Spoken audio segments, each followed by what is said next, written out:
कार्यक्रमका अध्यक्षज्यू, मञ्चमा आसीन पार्टी केन्द्रीय कमिटीका सदस्य कमरेडहरू, सम्पूर्ण सहभागी कमरेडहरूमा म यहाँहरूलाई हार्दिक न्यानो अभिवादन टक्राउन चाहन्छु।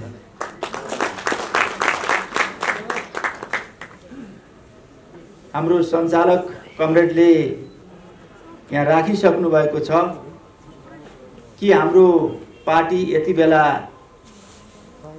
जुन विभाजनको दिशातिर अगाडि बढिरहेको छ त्यो घोषणा गर्न मात्रै बाँकी छ जस्तो लाग्दछ। विभाजन भइसकेको जस्तो स्थिति देखिन्छ। यो कारणले गर्दा आज देशको राजनीतिक अवस्था असाध्यै सङ्कट र गम्भीर एउटा असामान्य स्थितिबाट गुज्रिरहेको छ। यो हामी सबैलाई जानकारी छ। हामी सबैले यो कुरा महसुस गरिरहेका छौँ र यो हुनका पछाडिको मुख्य कारण एकले अर्कालाई हामीले दोषारोपण गरिरहेका छौँ। मुख्य दोषी को हो? यो संवैधानिक हो कि होइन या असंवैधानिक हो र कसको कमजोरीको कारणले, बदमाशीको कारणले यो स्थिति भइरहेछ भन्ने कुरामा हामी विभाजित भइरहेका छौँ। एकले अर्कालाई दोष लगाइरहेका छौँ। वास्तविकता के हो? हाम्रो सञ्चालक कमरेडले भने जस्तै जब हामी पार्टी एकता गर्दै थियौँ, नेपाल मित्र मात्रै होइन विश्वभरि रहेका हाम्रा शुभचिन्तक, समर्थक, आम जनताहरूले हामीलाई स्वागत गरिरहेका थिए, खुसी भएका थिए र हामी पार्टी एकता गरिसकेपछि विश्वभरिका प्रतिक्रियावादी हाम्रा दुश्मनहरू त्यति बेला दुखी भएका थिए, दुखी चिन्तित भएका थिए। नेपाल जस्तो देश जहाँ अहिलेको दुनियाँमा विश्व कम्युनिस्ट आन्दोलन अलिकता रक्षात्मक र अहिले कमजोर भएको स्थितिमा हामीले नेपालबाट यस्तो सन्देश दियौँ कि नेपाललाई मात्रै होइन विश्वव्यापी रूपमा यस्तो सन्देश दियौँ, विश्व कम्युनिस्ट आन्दोलन रक्षात्मक र कमजोर भएको अवस्थामा हामी दुई पार्टी मिलेर एउटा शक्तिशाली नेपाल कम्युनिस्ट पार्टी नेकपा बनायौँ र हामीले झन्डै 2/3 बहुमतको जनमत हासिल गर्यौँ। हामी आफ्ना विपक्षीहरूलाई चुनावको माध्यमबाट पनि हामीले आफूलाई श्रेष्ठता हासिल गर्यौँ, अव्वल हासिल गर्यौँ। त्यो खुसीको कुरा थियो। त्यति मात्रै होइन, विश्व कम्युनिस्ट आन्दोलन रक्षात्मक स्थितिमा भएको बेलामा हामीले 10 वर्षको जनक्रान्ति पनि हामीले टिकाएर प्रतिक्रियावादी शासन व्यवस्था, राजाको निरङ्कुश व्यवस्थालाई छेदविच्छेद गर्न सफल भयौँ। हामीले आफ्नो ठाउँबाट 19 दिने जनआन्दोलन, अनेक प्रकारका आन्दोलन सँगसँगै 19 दिने जनआन्दोलन सङ्गठित गरेर अन्ततः राजाको निरङ्कुश व्यवस्था, 240 वर्षको निरङ्कुश व्यवस्थालाई हामीले ध्वस्त गऱ्यौँ। देशमा सङ्घीय गणतन्त्र ल्यायौँ। चाहे जनक्रान्तिमा होस्, चाहे जनआन्दोलनमा होस्, चाहे चुनावमा हामीले आफूलाई श्रेष्ठता हासिल गर्यौँ। त्यति मात्रै होइन, हामीले संविधान पनि निर्माण गर्यौँ। जनताका अधिकारहरू संविधानमा संस्थागत पनि गर्यौँ। यसकारणले मैले अगाडि भनिरहेको थिएँ कि हामीले दुनियाँलाई एउटा सन्देश दियौँ हर मोर्चाहरूबाट, आन्दोलनका हर मोर्चामा हामीले श्रेष्ठता हासिल गर्यौँ र विश्वभरिका जनताहरू हामीप्रति आशावादी र ज्यादै उत्साहित भएको स्थिति हामीले सिर्जना गर्यौँ। यो जगजाहिर छ। त्यस्तो पार्टी 2/3 बहुमतको झन्डै जनमत चुनावबाट र हामीले पार्टी एकता गर्दा हामीले केपी शर्मा ओलीलाई प्रथम अध्यक्ष, प्रमुख अध्यक्ष, प्रचण्ड पुष्पकमल दाहाल प्रचण्डलाई दोस्रो अध्यक्ष बनाए। त्यति मात्रै पनि होइन, हामीले संसदीय दलको नेताको रूपमा केपी शर्मा ओलीलाई हामीले सर्वसम्मत निर्णय गर्यौँ। धेरै निर्णय मध्येका यी महत्त्वपूर्ण निर्णयहरू थिए। सरकार बन्यो, हाम्रो चुनावी घोषणापत्रलाई हामीले कार्यान्वयन गर्ने सन्दर्भमा हामीले तीव्र रूपमा अगाडि बढ्यौँ। यो हामी सबैलाई जानकारी छ। विकास र समृद्धिको नयाँ एजेन्डा लिएर हामी अगाडि बढ्यौं र पार्टी एकता र सरकार निर्माण सँगसँगै साथीहरूलाई धेरै चाहिँ अब कतिपय साथीहरूलाई चिन्ता हुन थाल्यो, कतिपय नेताहरूलाई चिन्ता हुन थाल्यो।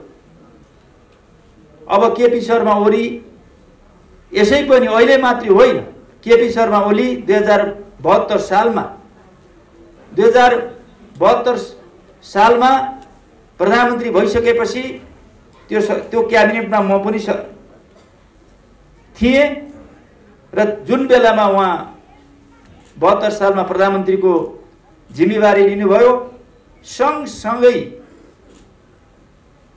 जिम्मेवारीसँगै त्यति बेला यस्तो कठिन परिस्थिति हो, भूकम्पले देश छेदविच्छेद बनाएको थियो, तहस नहस पारेको थियो। त्यस्तो प्रतिकूल अवस्था थियो, सहज अवस्था थिएन। अझ अर्को के थपियो भने नाकाबन्दी थपियो। एकातिर भूकम्पले छेदविच्छेद बनाएको अवस्था, त्यसको सम्बोधन गर्ने पर्ने, त्यसको व्यवस्थापन गर्न पर्ने, अर्कोतिर नाकाबन्दीको सामना गर्न पर्ने। त्यो अवस्थामा पनि उहाँको नेतृत्वमा सायद यो पछिल्लो चरणमा यो बहुदल आइसी 46 सालपछिको त्यो पहिलो सरकार होला जसले विकास र समृद्धिका एजेन्डाहरूलाई तीव्र रूपमा अगाडि बढाएर कठिन अवस्थामा पनि नेतृत्व गरेको स्थिति हो। त्यो रेकर्डै छ र राष्ट्रियताको पक्षमा पनि निर्ममतापूर्वक उभिएर एउटा राष्ट्रियताको नेपाल राष्ट्रको पहिचान दिने, नेपाल राष्ट्रलाई बचाउने र विदेशीहरूको दमनलाई चाहिँ प्रतिवाद गर्नेमा उहाँ 1 नम्बर नेताको रूपमा साबित हुनुभएको थियो। त्यो रेकर्ड छँदै थियो, त्यो इक्जाम्पल छँदै थियो। अब झन् 2/3 बहुमतको सरकार आइसकेपछि अब केपी शर्मा ओलीले चाहिँ धेरै राम्रो काम गर्छन् भनेर जनताहरूलाई खुसीको लहर छाएको थियो भने कतिपय नेताहरूलाई चिन्ता भइरहेको थियो। अब केपी शर्मा ओली स्थापित भए, धेरै राम्रो काम गर्यो भने त हाम्रो भविष्य के हुने भनेर भित्रभित्र साथीहरू गनगन गरिरहेका थिए। अन्तमा के छ भनेदेखि अब जसरी भए पनि एकातिर कचकच गर्ने, गनगन गर्ने, पार्टीको एकताका अधुरा काम पनि पूरा गर्न नसक्ने, सरकारका कामहरूलाई पनि ठिकसँग सम्पादन गर्न अगाडि बढाउन नदिने, खाली कचकच गरिने, मिटिङदेखि मिटिङसम्म, बैठकदेखि बैठकसम्म मात्रै गरेर कचकच मात्रै गर्ने काम सुरु भयो र पार्टी एकता पनि काम पनि अधुरा रहे, जिम्मेवारी पनि बहन भइरहेको छैन। साथीहरूको काम आफ्नो जिम्मेवारी भन्दा पनि अर्काको जिम्मेवारी प्रति आँखा लाग्ने काम भन्ने गरिन्छ। कहीँ पे नजर, कहीँ पे निशाना, नजर एकातिर, निशाना अर्कोतिर। कसैलाई पार्टी अध्यक्ष चाहियो, कसैलाई प्रधानमन्त्री चाहियो। यो कारणले गर्दा त्यो कचकच एउटा उत्कर्षमा पुग्यो। झन्डै पार्टी फुटको स्थितिमा जान थाल्यो। त्यसपछि हामीले अलिकता झण्डा उठायौं, यो पार्टी कुनै पनि हालतमा फुट्न हुँदैन, यो धेरै नै मेहनत गरेर निर्माण गरेको पार्टी हो, यसको लागि के समस्या हुन्छ त्यो समाधान गर्न सकिन्छ। पार्टी एकता फुट्न रहनु पर्दछ, फुट्न हुँदैन भनेर हामीले पहल गर्यौं। झन्डै हामी निर्णायक जस्तो भइयो। सचिवालय भन्नुहोस् या थाई कमिटीमा, केन्द्रीय समिति, हामी निर्णायक जस्तो भइयो पार्टी एकताका पक्षधर।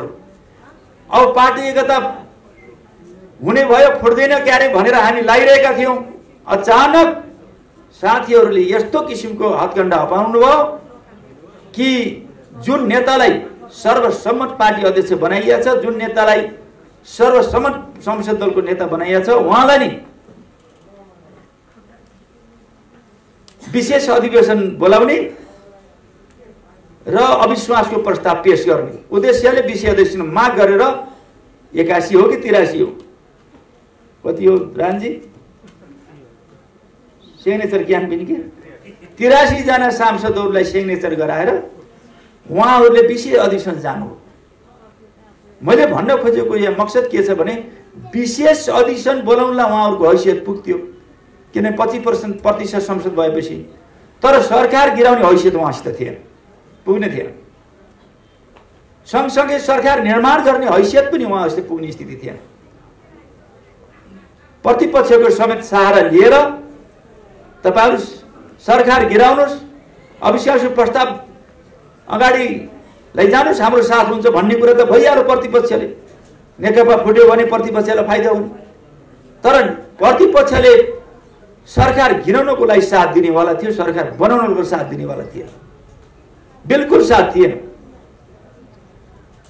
त्यसकारणले सरकार 2/3 बहुमतको सरकार,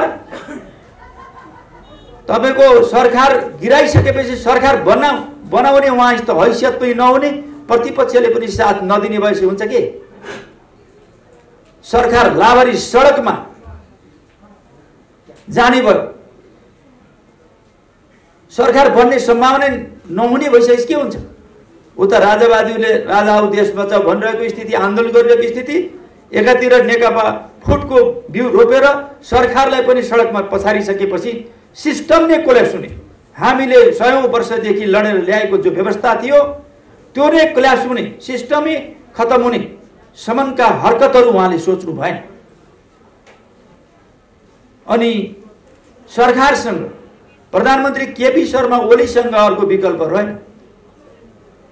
आफ्नै सांसदहरू, आफ्नै नेताहरूले आफ्नो विरुद्धमा अविश्वासको प्रस्ताव पेश गरेर सरकार ढालेर विपक्षसँग मिलेर राज्य व्यवस्थालाई सडकमा लगिसकेपछि सिस्टम नै कोल्याप्स हुने भइसकेपछि अब त्यो सिस्टम बचाउनको लागि पनि प्रतिनिधि सभा विघटन गरेर नयाँ जनादेशमा मध्यावधि चुनावमा जानुको अर्को विकल्प थिएन। उहाँले जो स्टेप लिनुभयो त्यो स्टेपले कम से कम निर्वाचनको कारणले गर्दा जसले जित्ला तर सिस्टम त बच्ने भयो नि। उहाँले सिस्टमै खतम पार्न खोज्नुभयो, केपी शर्मा ओलीले सिस्टम बचाउनु भयो। यसलाई हामीले सम्मान गर्नुपर्दछ। त्यसकारण हामीले समर्थन गर्छौँ। यहाँ हल्ला र बकवास के भइरहेछ भने, हल्ला र बकवास के भइरहेछ भनेदेखि असंवैधानिक भयो, कु भयो।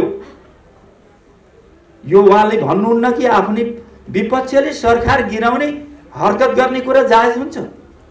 आफ्नै पार्टीका नेता र सांसदहरूले सर्वसम्मतबाट चुनिएको नेतालाई, सरकारलाई, प्रधानमन्त्रीलाई ढाल्ने त्यो संवैधानिक हुन्छ? त्यो जायज हुन्छ? त्यो नैतिकता हुन्छ? त्यो अनुशासन हुन्छ? कहाँको अनुशासन? खुद्रो कोठामा गएर अँध्यारो कोठामा गएर सिग्नेचर गराउने, आफ्नै पार्टीको नेताको विरुद्धमा, प्रधानमन्त्रीको विरुद्धमा सिग्नेचर गराउने कुरा त्यो सिस्टम हो, अनुशासन हो? म अनुशासन लागू गर्छु, अनुशासन मान्छु। अनुशासन मान्ने साथीहरू नै त्यही हो अनुशासन। त्यसकारणले संसद विघटन गर्ने कुरा प्रगतिशील अग्रगामी चिन्तन हो। संसद पुनर्स्थापना गर्नुपर्छ भन्ने कुरा यो चाहिँ पश्चगमनकारी चिन्तन हो। संसद फेरि फर्काउनु पर्छ भन्ने पश्चवानी चिन्तन हो। संसद विघटन गर्ने कुरा र नयाँ जनादेशमा जाने कुरा यो अग्रगामी चिन्तन।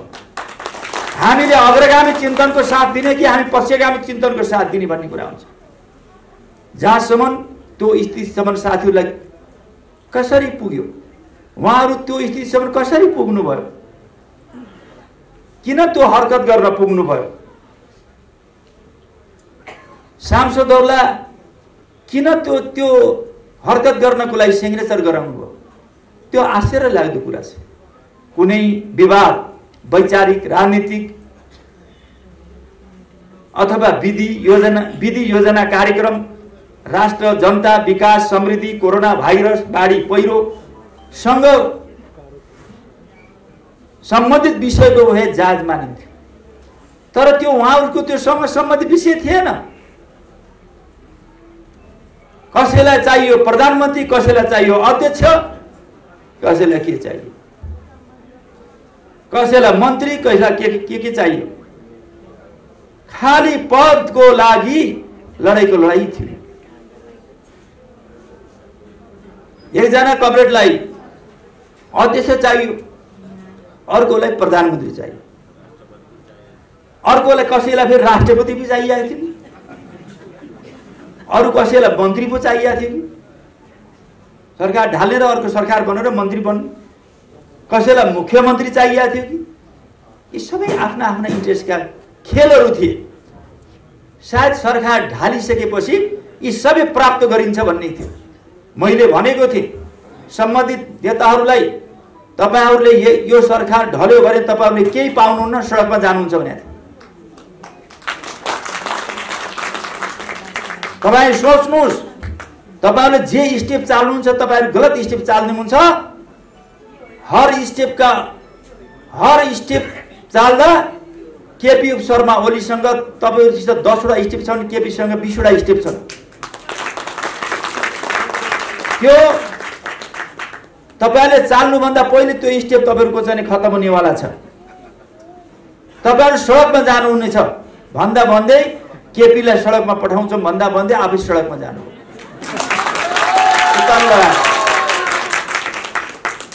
मैले स्पष्टै भने सबै नेतालाई भनेको थिएँ त्यो कुरा चाहिँ लागू भयो भनौं कि त्यो कुरा यथार्थमा बदलियो।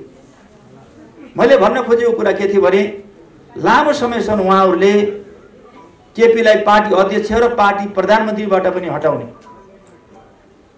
कारण केही छैन, चाहियो त्यो उधारोमा होइन, क्याशमा नगदमा यस्तो किसिमले चाहियो। त्यो के जायज हो? केपी शर्मा ओली मैले बुझेको उहाँसित म 9 महिना सरकारमा पनि बसेँ, इतिहास पढेको थिएँ।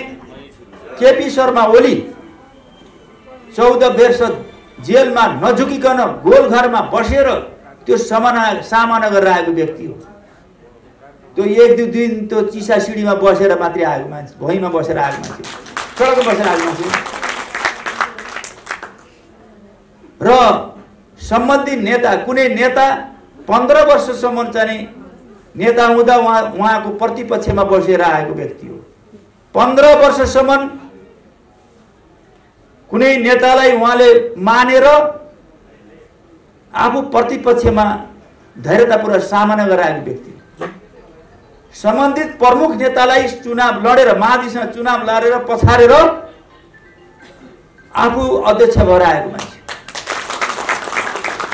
यो पार्टी एकता गर्दा कुनै चाहिँ सडकबाट टिपेर ल्याएर पार्टी एकता गर्दा उहाँ प्रथम अध्यक्ष भएको मान्छे हो।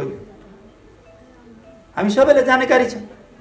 त्यो लिगेसी महाधिवेशनमा चुनेर नेकपा एमालेको अध्यक्ष भएर आएको व्यक्ति भएको हुनाले उहाँ प्रथम अध्यक्ष भएको व्यक्ति। अनि जुन व्यक्ति उहाँसित हार्नु भएको छ, हारेको व्यक्तिले समय नपुग्दै महाधिवेशनको सामना नगर्दै जुन व्यक्ति केपीसित हारेको व्यक्तिले जितेको अध्यक्षसँग समय नपुग्दै महाधिवेशन नआउँदै बीचमा मलाई अध्यक्ष चाहियो भन्ने, यो कति जायज हो? कति सिस्टम यही हो? सिस्टमको पालना यही हुन्छ? यसलाई सिस्टम भनिन्छ हो कि होइन? मैले कोही तलमाथि कुरा गरेको छु भने तपाईले भन्नु होला, तलमाथि कुनै आरोप हो, यी तथ्य हुन् कि होइन, यी सत्य हुन् कि, यसमा सत्यता छ कि छैन? मैले भन्न खोजे त्यो जुन व्यक्तिलाई हामीले सर्वसम्मत निर्णय गरायौं, प्रधानमन्त्रीको लागि संसदको नेता बनायौं हामीले। अब समय नआउँदै तपाईले प्रधानमन्त्री मलाई छोड्नुपर्छ भन्ने कुरा कति जायज? त्यसकारणले कसैलाई अध्यक्ष चाहियो, कसैलाई प्रधानमन्त्री चाहियो, त्यसैले दुईटै पद खारिज गर्ने, दुईटै पद खोज्ने, कब्जा गर्ने भनेर केपीजीलाई दुईटै पदबाट हटाउनु, पार्टी अध्यक्ष र प्रधानमन्त्री हटाउनु, त्यो अपमान गर्ने कुरा त्यो कति जायज हो? यो पार्टी एकताको विशिष्ट परिस्थिति होइन छ कि हैन? पार्टी एकता गर्दा हामीले के म्यान्डेट बनाएका छौं? विधान र प्रतिवेदनमा हाम्रा चाहिँ आफ्ना विषयवस्तु छँदैछ।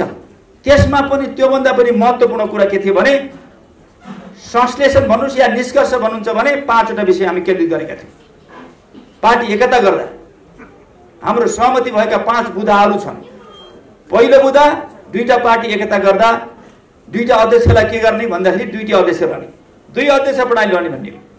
पहिलो अध्यक्ष केपी शर्मा ओली, दोस्रो अध्यक्ष पुष्पकमल दाहाल प्रचण्डजी। यो हाम्रो सहमति हो। दोस्रो कुरा के भयो? दोस्रो कुरा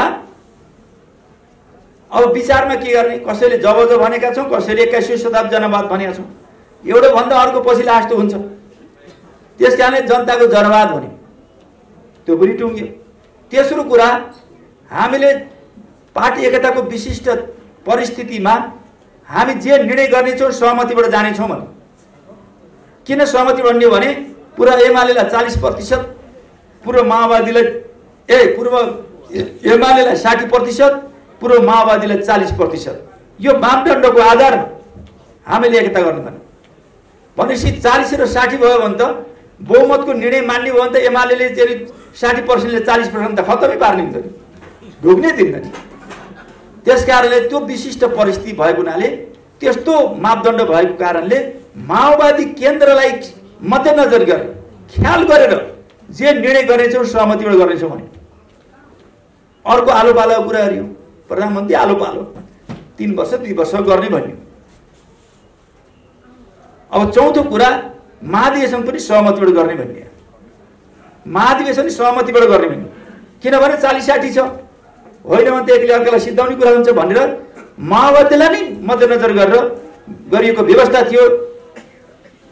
त्यो चाहिँ सहमति हो।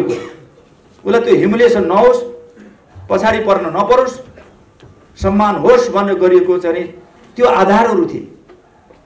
अब पहिलो बुँदामा प्रथम अध्यक्ष, दोस्रो अध्यक्ष, 2 अध्यक्ष प्रणालीको समस्या भयो।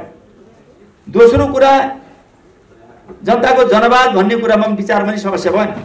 आयो समस्या तेस्रो बुँदा आकर्षित भयो के।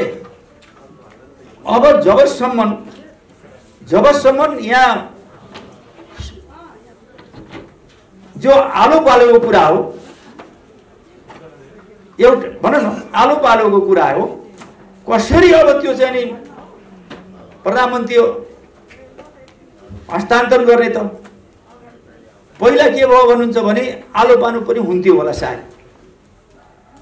अब पुष्पकमल दाहाल प्रचण्डजीले नै आफै उहाँले चाहिँ के छ भने मिटिङ राखेर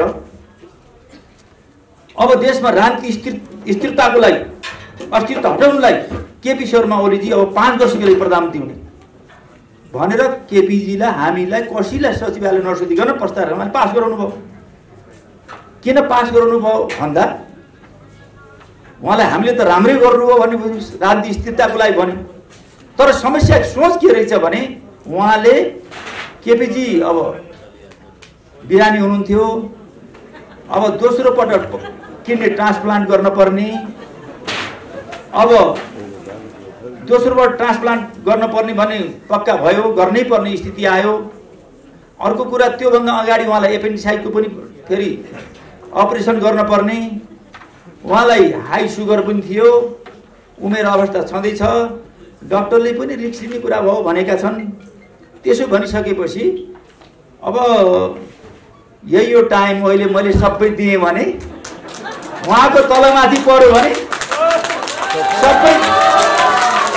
मलाई सबै फेरि मका आउँछ भनेर त्यो चाहिँ खेल खेले जस्तो थियो। तर चाहिँ जब चाहिँ केपीजीले सबै प्रकारका अपरेसन गरेर 6 दिनको दिन हस्पिटलबाट डिस्चार्ज भएर 2 अपरेसन गरेर पुरै चाहिँ हिँडेर ठाडो शिर लाएर अगाडि आएस् त दिमाग खराब हेर्नु। समस्या त्यहाँ पैदा भयो। अहिले त झन् एकपछि अर्को जमान हुँदै आइसकेपछि साथीहरूको दिमाग खराब हो। कतिपय मान्छे खुसी हुने, कतिपय मानिसहरूको दिमाग खराब हुने स्थिति आयो। त्यसपछि अब पार्टी एकताको तेस्रो बुँदा, जुन बुँदा पार्टी एकताको तेस्रो बुँदा जुन सहमति गरेर जाने, सहमतिबाट निर्णय गर्ने भन्ने थियो नि, त्यसलाई लात हानेर पार्टी एकताको म्यान्डेट विपरीत साथीहरूले के गर्नुभयो भने एकजनालाई अध्यक्ष चाहियो, एकजनालाई प्रधानमन्त्री चाहियो। केपीजी हामीले बहस गर्दै जाँदा, हामीले त्यो किसिमको पार्टी एकताको लाई बचाउन पर्छ भन्ने भूमिका खेल्दै जाँदा, जब हामी निर्णायक भइरहेका थियौं, अब पार्टी फुट्ने भएन, बचाइयो भन्ने जस्तो हामीलाई परिरहेको थियो स्थिति, उहाँहरूले के गर्न थाल्नुभयो भने समीकरण बनाउनु। अब पूर्व एमालेमा तलदेखि माथिसम्म एउटा चिरा परेकै थियो, माधव टोली र केपी टोली भन्ने। पूर्व माओवादीमा त त्यो चिरा पर्ने होइन, कि बसिरहने हो कि छोडेर हिँड्ने हो, यहाँ अरू खैरियत छैन कि लुचुक्क परेर बस्ने हो। हेर्नु यसो गोठाला जस्तो भएर कि छोडेर हिँड्ने, किनभने त्यहाँ भविष्य नै छैन। होइन भने मोहन वैद्य जस्तो गुरु मान्छे, हामी सबैको गुरु हुनुहुन्थ्यो, त्यो पूर्व माओवादी किन हिँड्नुहुन्थ्यो बिचरा, उहाँ जस्तो सोझो मान्छे। बाबुराम भट्टराई जस्तो विद्वान मान्छे किन हिँड्नुहुन्थ्यो, विप्लव जस्तो क्रान्तिकारी मान्छे किन हिँड्थे, गोपाल किराती अरू त कति हो कति, हिसाबै छैन। अब हामी पनि बस्नुको कुनै औचित्य भएन, रहेन त्यहाँ कि। त्यस कारणले यस्तो स्थिति भयो। किन त्यस्तो स्थिति भयो भन्दा, जुन नेता जनयुद्ध पछि भनौँ न शान्ति प्रक्रिया आइसकेपछि पहिलो चुनावमा सबभन्दा पहिलो पार्टी, दोस्रो चुनावमा तेस्रो पार्टी, अब यो अस्ति यो गएको चुनावमा एकले उठ्यो वा कति हुन्थ्यो मलाई थाहा छैन। अब सबैले छोड्दै हिँडिसकेपछि त्यो त अब कमजोर हुँदै आउने कुरा भइहाल्यो नि, तुइदै आउने कुरा भयो नि। त्यसकारणले यो पार्टी एकता राष्ट्र र जनताको लागि ऐतिहासिक आवश्यकता थियो, पूर्व माओवादीको लागि बाध्यता थियो, एमालेको लागि आवश्यकता थियो। मैले किन भनिरहेको छु भने पार्टी एकता राष्ट्र जनताको लागि ऐतिहासिक आवश्यकता थियो, माओवादीको लागि बाध्यता थियो। अब चुनाव एक्लै लड्ने के हुन्छ भनेर आफ्नो अस्तित्व त बचाउनु पर्यो भने म आफै भनिरहेको छु, मैले आफै देखेर भन्दैछु, मैले आफै भोगेर भन्दैछु, मैले आफै महसुस गरेर भन्दैछु। त्यस कारणले एमालेको लागि आवश्यकता, किनभने अब बहुमत आइहाल्दिन, बहुमत आएर चाहिँ सरकारको नेतृत्व गर्ने उसलाई अभिलाषा थियो, आवश्यकता थियो, त्यो भयो नि। माओवादीको लागि बाध्यता त्यो पनि भयो। त्यस्तो स्थितिमा अब फेरि यही अवधिमा पार्टी अध्यक्ष र पार्टी प्रधानमन्त्री हुन पाइएन, अर्को ताली के हो भन्ने पनि भयो। यही अवधिमा कसरी पार्टी अध्यक्ष हुने र यही अवधिमा कसरी प्रधानमन्त्री हुनेतिर राष्ट्र, जनता, विकास, समृद्धि, विचार, राजनीति सवालको विषय होइन यो, केवल पद प्रतिष्ठासँग विषय भन्ने कुरा यो यथार्थसँग छ, यो वस्तुसँग छ। त्यसकारणले मैले भन्न खोजेको कुरा के छ भन्नुहुन्छ भने, कम से कम हामीले पूर्व माओवादी त फुटायौं, टुक्रा टुक्रा बनायौं, कम से कम एउटा एमाले पार्टी सग्लो थियो, त्यो पनि टुक्रा टुक्रा कम से कम त्यो त कम से कम सँगै बसिया थियो नि।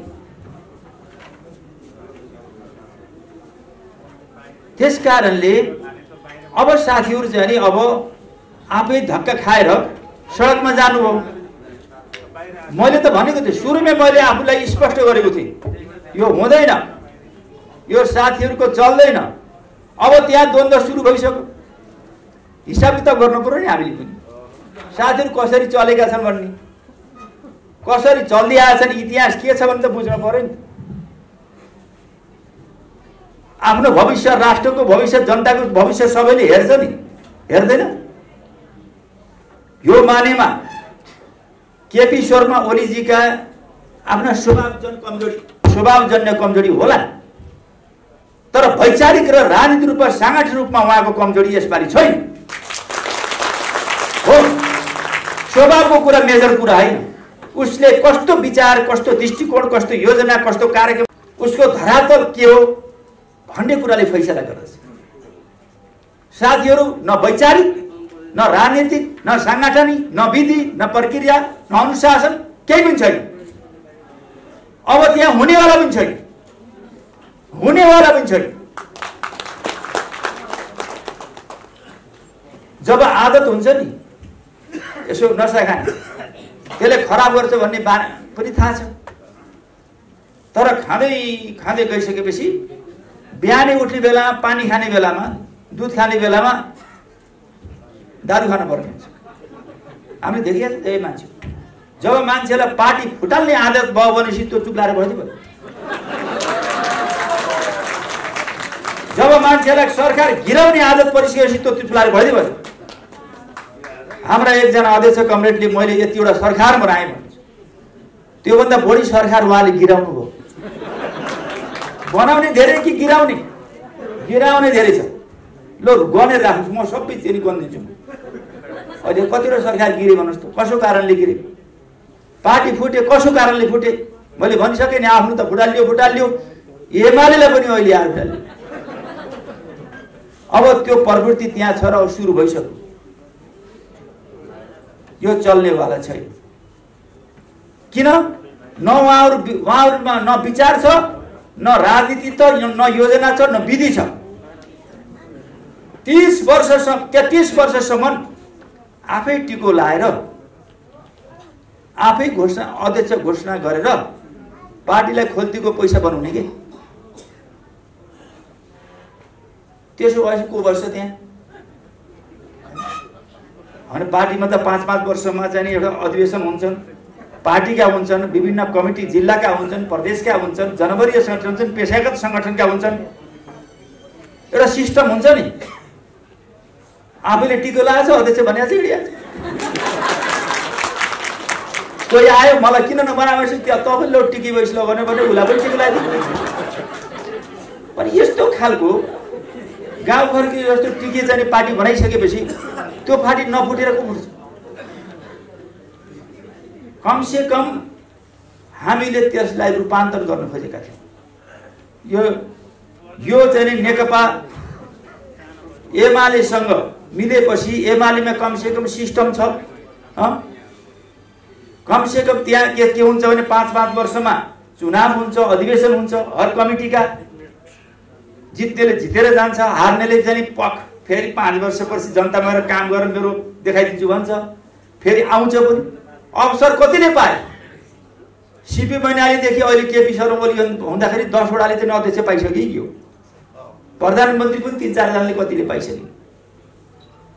धेरैले अवसर पाइसक्यो विभिन्न ठाउँमा। एकचोटि हार्छ, फेरि जित्छ, फेरि हार्छ, त्यो भन्छ। केपीजी सायद हारेरै बस्नु भयो कि एकचोटि हो। हारेको मान्छेले फुटबल दिन्छ, हारेको मान्छेले फेरि जित्नु भयो। यो सिस्टम थियो। त्यहाँ त पहिले हार्नै नपर्ने।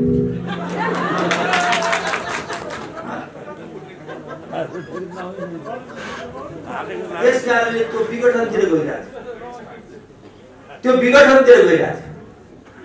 अब त्यो के छ भन्नुहुन्छ भने त्यो अर्को यताबाट गएको पूर्व एमाले गएको एउटा पंक्तिमा पनि त्यो रोग सर्यो। त्यो रोग सर्यो क्या हो। त्यसकारणले हामी त्यो रोगबाट अलि मुक्त हौं भन्ने यहाँ लागेको हो के। किन रोजिस भन्दाखेरि त्यो हामीले मास्क लाउँछौँ नि, त्यो चाहिँ कोरोना नहोस् भने लगाएको नि। त्यसकारणले मैले पनि त्यस्तो किसिमको रोग नलागोस् पनि यता लागेको कि।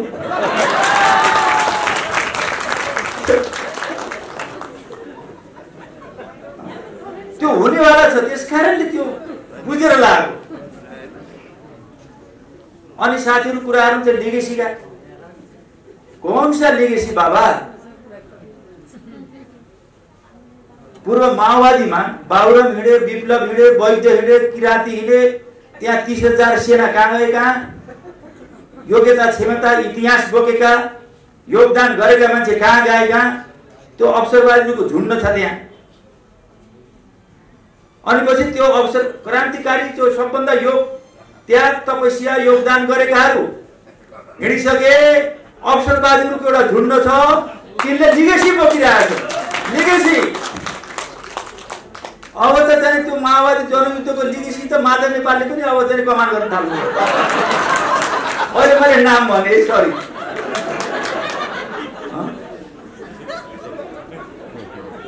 अब लिगेसी उहाँले लिनुभयो कमान्ड। अब उहाँ त युद्ध लड्या त है, काई साहेब पनि है, काई साहेबले पनि त्यो लिगेसी होला। त्यहाँ गइसकेपछि त कमसेकम त्यहाँ 10 जना मान्छे टाउकाले ढेका मान्नु पर्छ। यहाँ एउटा त मान्दियो यार। कतिलाई चित्त बुझाउनु के लिगेसीको कोही छैन। त्यसैले मेरो भनाइको अर्थ के छ भनेदेखि अब अर्को विकल्प छैन। साथीहरु हामीले फेरि पार्टी एकताको चाहिँ जसरी पनि बताउनु पर्छ, ती साथीहरुलाई पनि गलत दिशामा जान दिनुहुन्न, गलत स्टेप चाल्न दिनुहुन्न, सिस्टममा ल्याउनु पर्छ, विचार राजनीति ल्याउनु पर्छ भन्ने हामीले प्रयत्न गर्यौं। केही हदसम्म सफल पनि भयौं। त्यसबाट काफी मात्रामा शिक्षा मिलेको छ र हामीले अब पार्टीलाई विचार र विधिमा, योजना र कार्यक्रममा राष्ट्र र जनताप्रति, विकास र समृद्धिप्रति हामीले केन्द्रित गर्नुपर्दछ। केपी शर्मा ओलीजीको नेतृत्वमा उहाँहरूले नै केपी शर्मा ओलीलाई सर्वसम्मत अध्यक्ष चुन्या होइन। उहाँहरूको प्रस्तावमा केपी शर्मा ओलीलाई नै उहाँहरूले सर्वसम्मत संसद नेता बनाए होइन। हामी त अहिले त्यही त मानेका छौँ। खास मूलधार यही हो, त्यही त मानेका छौँ। पसिला जाडो भयो भनेर राति घाम लाग्छ नि, मलाई अध्यक्ष हुने मन लाग्छ। मानौ मलाई नभए पनि मैले माने कि तपाईले मान्नुस् कि मलाई अध्यक्ष हुने मन लाग्छ। अब कुन पार्टी पेलेसमा गएर अध्यक्ष बन्ने हो, त्यसो गर्न मिल्छ। कतिजनालाई अध्यक्ष हुने मन लाग्छ, पार्टी पेलेसमा जाँदै अध्यक्ष बनाउने। त्यो त हामीले दुईटा अध्यक्ष बनायौँ, भइगयो त भयो। अब एउटा अध्यक्ष तेस्रो अध्यक्ष दिउँ भने पनि हो। त्यो संयुक्त पार्टीकै तेस्रो अध्यक्ष भयो त्यो। अहिले गएर त्यो फुटेको पार्टीको गएर तेस्रो अध्यक्ष हुनुभन्दा यो खालको किन यति ठुलो चाहिँ रिस्क लिनुभयो, मैले कुरो बुझिरहेको छु साथी। यति ठुलो खतरा किन मोल्नुभयो? यो सबै चिजहरू जब हामीले बुझाउँछौँ, बुझ्छौँ नि, त्यसपछि यहाँ पार्टीगत हुन्न हो।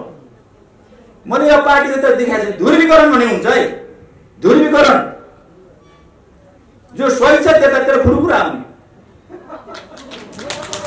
पहिला हामी हिँड्यौँ हेर्नुहोस्, 2 दिनपछि प्रभु शाहले मधेस गरी उल्ट्याएर ल्याए। त्यसपछि एमएस भन्ने दधिरामले फेरि लुम्बिनीतिर लिएर आए। फेरि आज मैले त्यो प्रगति गरेर आउँदैछु। यो हाम्रो थापाजी, लीलाबहादुर थापाजीले फेरि चाहिँ जनजाति र सब खेलाडीहरू र सबै त्यो गण्डकीतिरका डोराएर लिएर आए। दिन प्रतिदिन ध्रुवीकरण भएको भइ हुन्छ। यहाँ पार्टी एकतै गर्न पर्छ। यो ध्रुवीकरण भएपछि बल्ल पार्टी फुट्दिने जस्तो लाग्छ मलाई। एकता भएपछि यो अलिकता यो तेल चामल तेल पानी जस्तो हुँदो रहेछ। यो ध्रुवीकरण भएपछि त विचार राजनीति योजना कार्यक्रम स्वीकार आउने कुरा हो नि। यो त मैले यसो हेर्दाखेरि नकारात्मक लाग्छ जस्तो पनि लाग्छ। यसो गइले हेर्नुहोस् त यो त चाहिँ महान कामको हो कि जस्तो लाग्न थालेको छ। यो ध्रुवीकरणले के खाट सोलिक वैचारिक राजनीति सांगठनिक लिडरसिप हिसाबले पनि एकीकृत र केन्द्रीकृत पार्टीको एउटा विधिसँग पार्टी बन्छ जस्तो लाग्छ मलाई। पहिला हामी 1-2 जनाले हाम फालिदियो भनेर यो त हाम फालेको लाइन दिन प्रतिदिन बढ्छ जस्तो लाग्छ। हुँदा खाँदाको पार्टी, हुँदा खाँदाको सरकार, आफ्नै नेता, आफ्नै सरकार छोडेर यो पुसमाको जाडोमा कहिले पनि ती साथीहरू अरूलाई लगाइदिने हो। कहिले पनि साथीहरू त्यो चाहिँ सडकमा भैमा सिमेन्टमा बसेको म देखेको थिइनँ। दुनियाँले त तमासा भनेको छ। हुँदा खाँदाको आफ्नो सरकार ढालेर, हुँदा खाँदाको आफ्नो सरकार ढालेर उता कोरोना छ, उता चिसो भइन्छ। यो निमोनियावालालाई कोरोनाले धेरै दखल गर्छ। चिसो भइमा फेरि चिसो भइमा बस्यो भने फेरि निमोनियाले दखल गर्छ। निमोनियाले दखल भने कोरोनाले दखल गर्छ। त्यो चेन छ के चेन? त्यो त्यसोतिर किन गइरहनु भएको छ? यो एउटा विचित्रको कुरा भएको छ। यो केही हुनेवाला छैन। चुनावको विकल्पै छैन। बहुमत प्राप्त झन्डै 2/3 बहुमत प्राप्त प्रधानमन्त्रीलाई सरकारलाई हात खुट्टा बाँधेर दिनदिनै कचकच गरेर राम्रो काम गरेर नदिने, हुँदै गएर चाहिँ अविश्वासको प्रस्ताव गरेर सडकमा पछार्ने, सरकारलाई लावारिस बनाउने हरकत गरिसकेपछि त्यो संसद किन चाहियो? त्यसलाई विघटन गरेर अर्को जनादेशमा जाने हिम्मत गर्नु कुरा यो महान कार्य हो। त्यसकारणले तपाईँ हामी हिम्मतका साथ अगाडि बढौँ। अर्को विकल्पै छैन। यो बाध्यात्मक परिस्थिति हो। सबैलाई बुझाउँ, एकीकृत र केन्द्रीकृत भएर उच्च मनोबलका साथ लाउँ, बहुमत हामीले प्राप्त गर्छौँ। चुनावसम्म जाँदा सब ध्रुवीकरण हुन्छ र तथ्य कुरा चाहिँ जनताले बुझ्छ।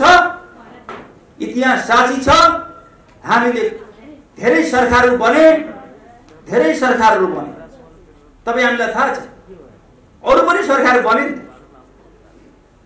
तर कसको पालामा के भयो, के गरियो, कसको नेतृत्वमा कसले राम्रो काम गर्यो भन्ने कुरा इतिहास साक्षी छ। कोट्टाएर हेरौँ, अझ फर्केर हेरौँ, सबै जनतालाई बुझाउँ, कार्यकर्तालाई बुझाउँ, नेतालाई पनि बुझाउँ र आफ्नो अभियानमा निरन्तर डटिरहौँ।